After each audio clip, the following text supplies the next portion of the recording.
So, in thinking back over your research and the projects you've done, is there a typical approach that you follow in identifying topics and projects to work on? Do you start with subject matter, theory, some interesting data, or how do you work through that? Usually it started with a puzzle. Mm-hmm. And usually for me, it has started with, well, it can start with both sort of real world puzzles, which is how I got to my original research agenda in Yeah. my dissertation 20 years ago. Sometimes it can start with empirical puzzles, but generally I'm just trying to mull over something that I don't understand and can't explain. Mm-hmm. And they're all sort of within the same domain, although my portfolio of interest is pretty broad. So Right. I like to be puzzled by the world, and then I like to try and figure out what's going on. No, that makes sense. I mean, this is one of the most common answers we get is that people work from puzzles. And I guess I would ask sort of, I mean, do these puzzles just arrive to you or do you kind of seek them out? They generally arrive to me, Yeah. and sometimes I can do it in both ways, actually, but they generally are things that I'm not searching for, but that come to me oftentimes in a nonlinear or sort of an obscure way, and I Mm-hmm. think, wait a minute, that's really weird. What's going on there? I'm not very good at sitting down and trying to like hunt for a puzzle. Right. They're things that sort of come across my brain or my desk for one reason or another. Okay. So, I mean, to make this a little bit more concrete, would you mind telling me how you came to the puzzle that became your dissertation project? Sure. So I think it's kind of an interesting story, actually. I had two professions before working in academia. Mm-hmm. One was I was a professional blacksmith, and the other is Oh. I worked in Geneva. I know everyone is always finds that interesting. I worked in Geneva in a non-governmental organization, in a research think tank, and in and around the United Nations. Mm-hmm. And I was working at that time, so this would be the mid 1990s, on nonproliferation. Chemical weapons, biological weapons, small arms, but it was primarily focused on the Conference on Disarmament inside the United Nations. And a lot of my job was to spend time sitting in that conference and organizing. Nothing that happens there is surprise. Everything is preordained. So the real Right. negotiations all occur behind the scenes, sort of in the evenings in the ambassadors' homes. And you would go from one, the Russian ambassador's home for a drink to the American's ambassador's home for a drink and gossip. And this is Mm-hmm. how a lot of the work actually got done. While I was doing that, I was also working for a women's organization that had a component focused on human rights. And so I happened to do some work in a volunteer capacity around those issues. And I sort of accidentally became familiar with the human rights machinery inside the United Nations and outside the United Nations, the NGO scene and the UN. Mm-hmm. When I decided to go to graduate school, I thought I was going to be a guns and bombs person because I had just been working in the UN on nonproliferation. And so I went to graduate school and sort of, dutifully got into my first game theoretic security class and realized that the literature in political science at that time on nonproliferation had no relationship to any sort of reality about what was happening inside the United Nations. Mm-hmm. And ultimately, my interest was very much based in institutions. And so I became really disillusioned, and I thought about even quitting graduate school at that time. Mm. Meanwhile, in the back of my mind, I was really puzzling over the fact that I had seen this human rights machinery in the UN. Granted, it wasn't my job, but on the sidelines, and it was completely the opposite of what I had expected. The Conference on Disarmament was exactly what I expected, but the human rights machinery, naively, I suppose, I really thought it was going to be an above-the-board Mm-hmm. process, right? That people were going to go and countries were going to do their best to develop these norms, and NGOs were going to be given platforms, and nothing could have been further Mm-hmm. from the truth. And so this was sort of percolating in the back of my mind about why do these institutions look so corrupt and inefficient, and do these things work? And has anyone ever asked the question whether or not these things work? Because the sort of normative perception inside the academic community, which I began reading about, was that these things were like, better than sliced bread. And this is not at all the perspective inside the policy community or inside the United Nations, where everyone sort of thought this is a complete ruse. Mm-hmm. So that was the puzzle that was sort of percolating in the back of my head. So this is completely nonlinear, but this is how I got there. So when I quit security and I realized, well, what I really want to study and what I love, it isn't nonproliferation, it's institutions and how institutions regulate important stuff. I switched over to IPE because IP is all about institutions. And so I became a scholar of political economy. And eventually I began working through this puzzle about these human rights institutions, both with regards to those institutions in particular, but also with regards to institutions of political economy that might be able to play some role in proliferating these norms. And so it was a completely nonlinear, Yeah. accidental process, but it was really driven by that experience, and that was the sort of the beginning of a trajectory. Right. So, I mean, kind of reflecting back, like at an abstract level, there is a strong element here of kind of your personal life experience and the things you'd seen and bringing that to the table, but then a kind of conjunction between that and the reading and exploration you were doing in the literature and in graduate school. Does that sound about right? Yes, I could never have gotten here without those two things having combined themselves. Right. The kind of friction between them, in fact, I guess. Yes, in the one hand of friction, and then where I saw this interesting opportunity to sort of meld human rights and political economy, which hadn't really been done up until that point, and Right. that became very interesting. And I was also lucky, I'll tell you, because that puzzle hit me early on. That puzzle is still the source of tremendous debate today. It's just that Yeah. there are now 500 articles and books published on it, but at the time there wasn't, and so I was lucky in that it came at an opportune time for a contribution to be made. Whereas I tell my graduate students today, please don't study the efficacy of international human rights treaties. Just read the existing literature, because Yeah. there are five. Or if you're going to study it, don't make it your dissertation because Yeah. Yeah.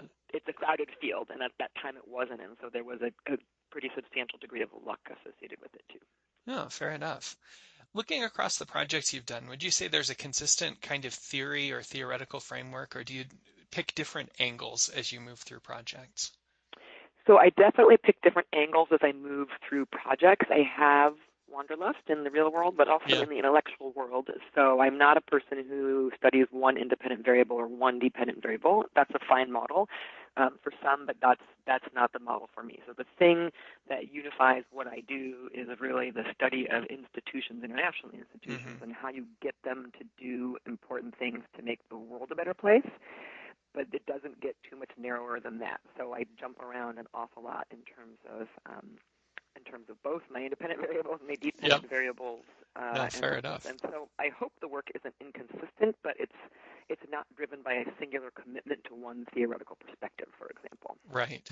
What about in terms of like methodological tools and orientations? Do you tend to use the same kinds of techniques, or do you pick and choose?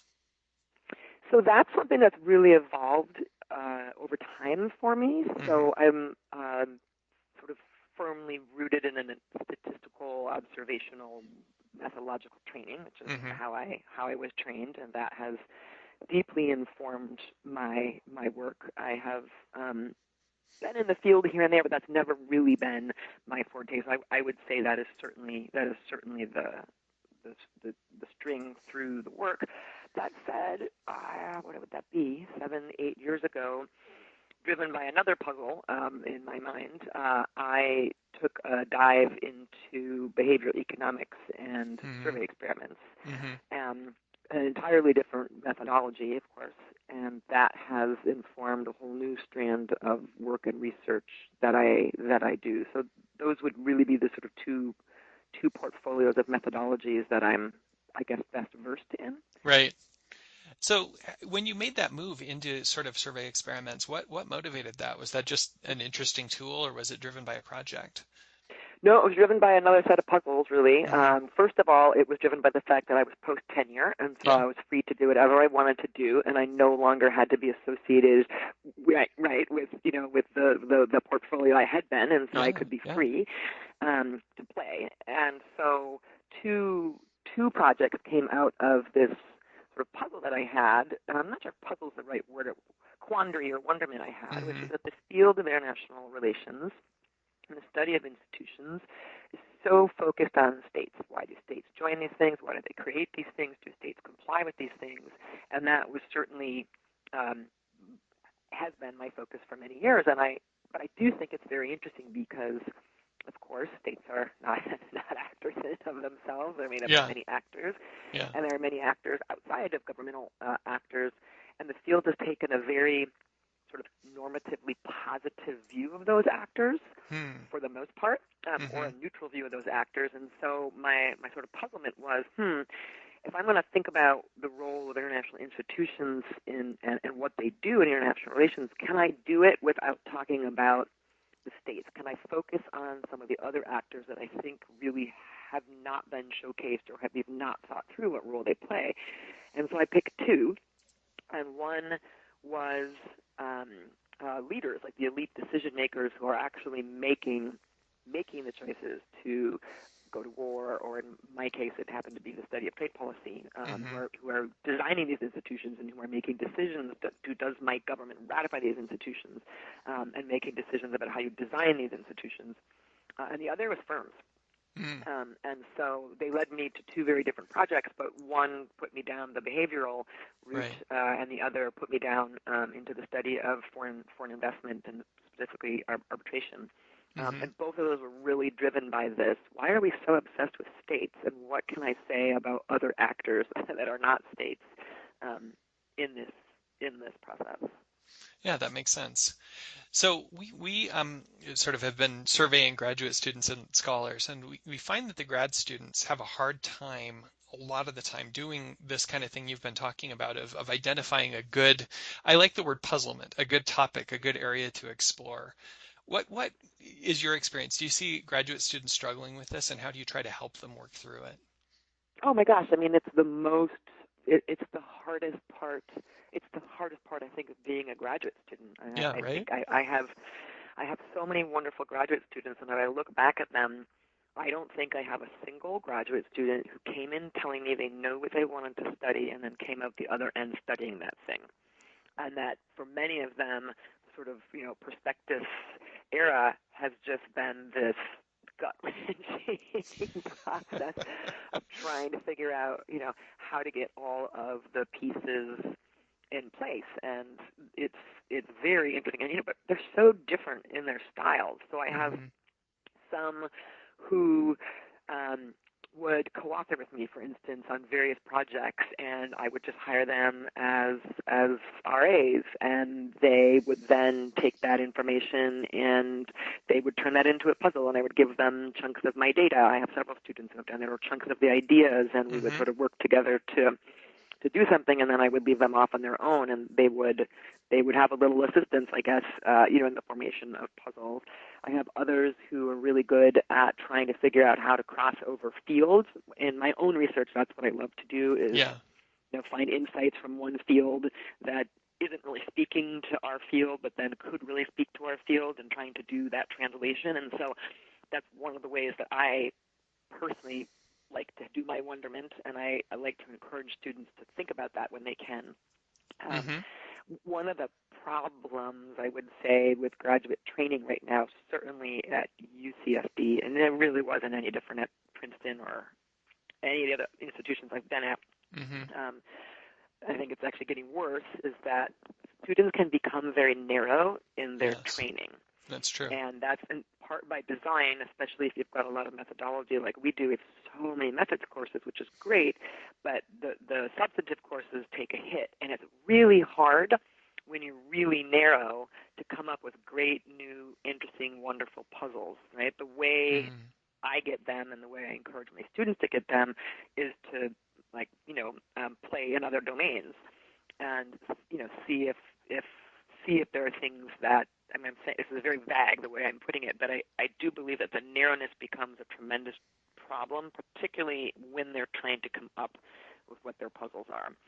So Yeah. I encourage a lot of sort of reading around the problem to see if there are other ways to think about the problem that haven't really been put on the line yet.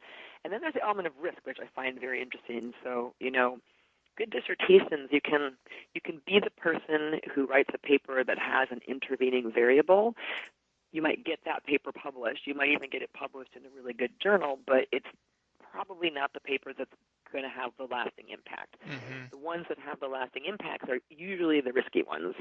And those are so dangerous precisely because they're risky, right? Mm-hmm. So you can either win or lose. But I really encourage my graduate students, if I feel they have the temperament, and not everyone has a temperament for risk, to not shy away from the risky ones. I get a lot of students who want to come and replicate paper so and so and show it's wrong or whatever it is, Yeah. and those things Yeah. just bore me to tears.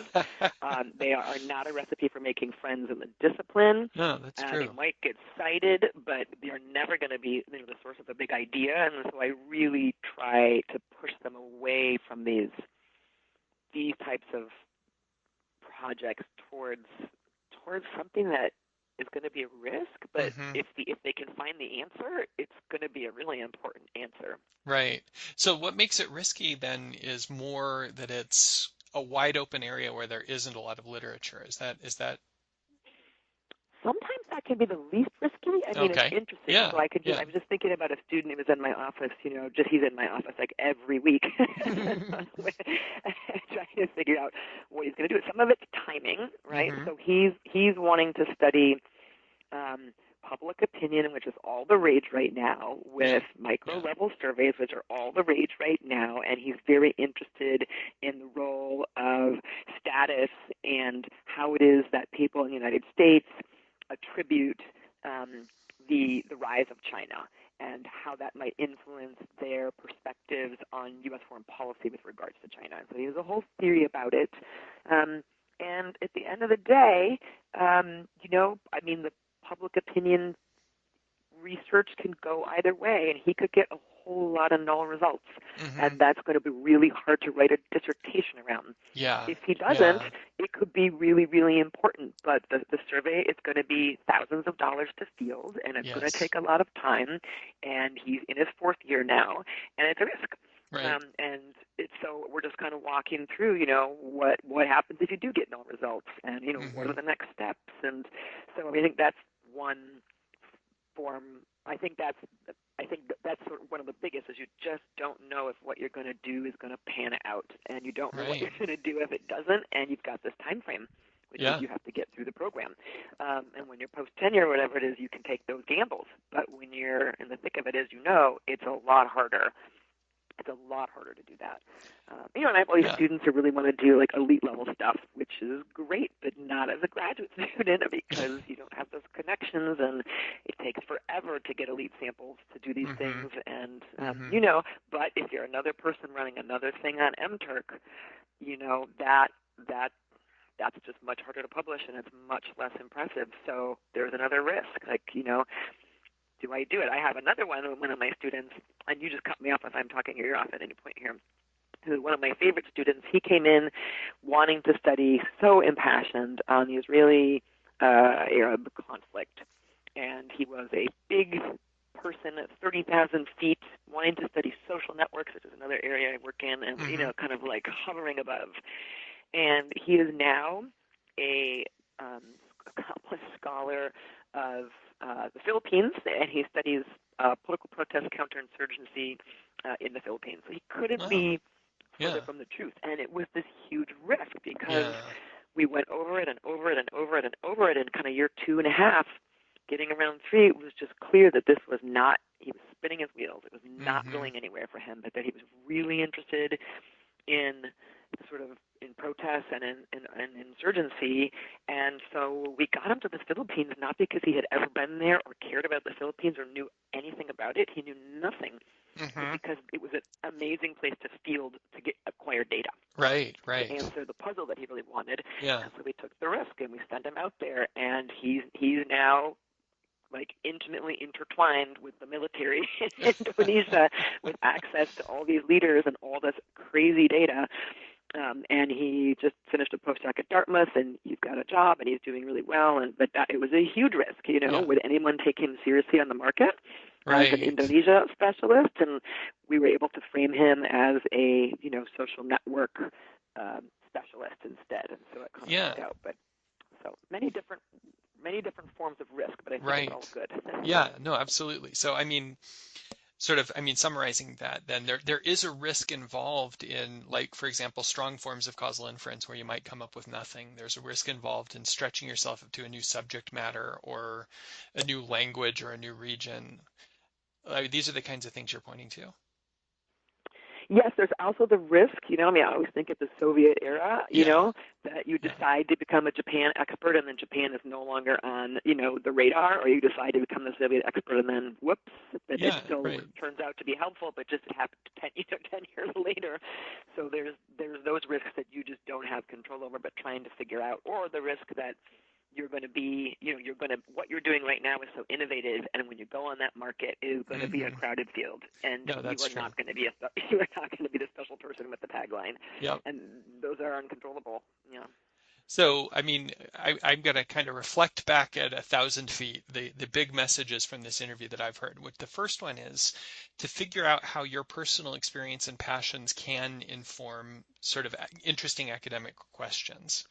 The Yes. second is to take these interesting risks in terms of subject matter and to put and methods and tools and questions and to try to find ways that you can connect different ideas together and do things that go beyond whatever's cool and hot right now, right? Yes. Absolutely. And I mean, is there anything, are those the two big, I mean, I don't mean to sort of reduce everything to just a couple of catchphrases, but would you say that's the big message? Yes, I think I would agree very, very, very strongly with those things. I think you just also have to be really passionate Yeah, about what you're doing, because yeah. if you're not, you're stuck with it. And as a person who has written a bunch of papers that ultimately I wasn't that passionate about, those aren't Hmm. the papers that get cited. Those aren't the papers that I want to present. Those aren't the papers Right, that are right. interesting. And the passion, one must not underestimate the ways in which passion can fuel creativity, which can really fuel good research. So a kind of final question I want to ask that goes a little broad is looking at political science right now, what are the big areas that you think the discipline is missing? And what are the things that we ought to be doing more of that we're not doing?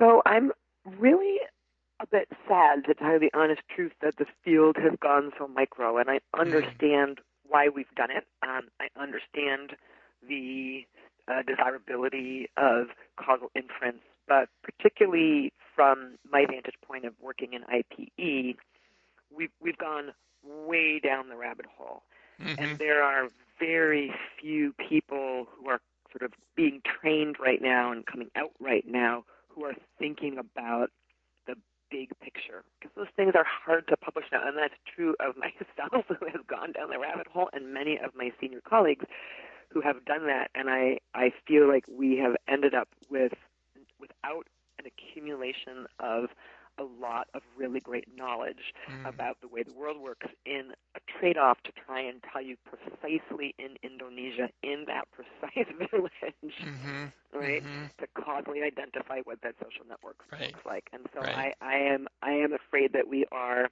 I feel that the field needs to take a step back and needs to allow a conversation, and this is maybe the biggest risk, that it's not just failure at the micro level, but that we can actually accumulate knowledge that's important and big and meaningful in real world.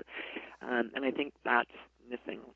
I think another one, which I think is beginning to happen and is an interest of mine, as well, is sort of what, but this is a hot topic right now, and it'll probably be overstudied in the next 5 years. What the Right. rise of China, Yeah. coupled with the rise of populism in the West, Hmm. means for the international world order. And there's lots of conferences and lots of speculation, but I haven't seen any great academic research on this that's sort of anything outside of speculative. And I think Hmm. there's a tremendous room right now for great research. And in 5 years, it'll probably be a pretty saturated field. But I think that's an interesting subject for All study. right. Was there anything else you'd like to add to this conversation, which, by the way, has been great, and I really appreciate your time. Oh, it's my pleasure. If I've helped you, then I'm glad, and I'll No, be this is fascinated great. to see what you learn from your various conversations. And I hope I could have been of assistance. No, it's been wonderful. Thank you very much. Okay, thank you. You've made me think a lot, so that's great. Wonderful.